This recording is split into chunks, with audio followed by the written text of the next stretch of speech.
Os membros da Corporación Municipal de Sanxenxo, amigos, familiares e veciños dos tripulantes gardaron un minuto de silencio ás portas do consistorio. Todos conocemos, por ejemplo, en el caso mío particular, una de las personas fallecidas, Bernardo Padín, trabajó muchos años conmigo, ya había fallecido un hermano y es lamentar una familia que no es la primera víctima que tienen.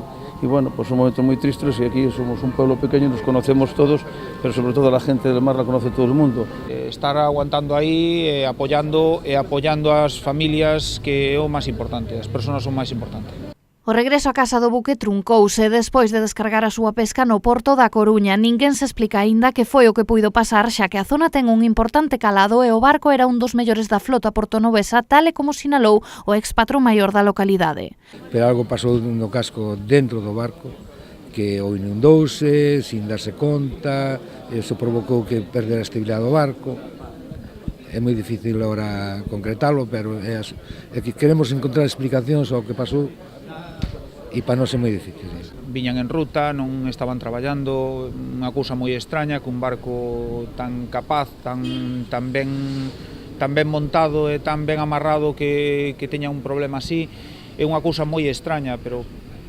Os tripulantes que sobreviviron ao naufraxio están en bo estado, aínda que conmocionados polos acontecementos. Tampouco é o momento de apretalos a eles, a ver, porque están aínda con ese shock, pero penso que pouco a pouco iremos, polo menos, deducindo o que pasou.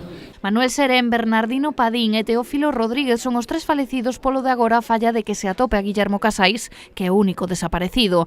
Hoxe en Sanxenxo era inevitable non recordar a traxedia que acontecía no mes de abril do 2017 en Combarro, en a que perderon a vida 3 mariñeiros ao chocar a súa embarcación cunha batea. Tamén houve unha mostra de apoio aos tripulantes do Silvosa con base en Malpica de Bergantiños, que a menos de 24 horas do accidente do Sin Querer 2 emborcou deixando outro falecido nas augas galegas.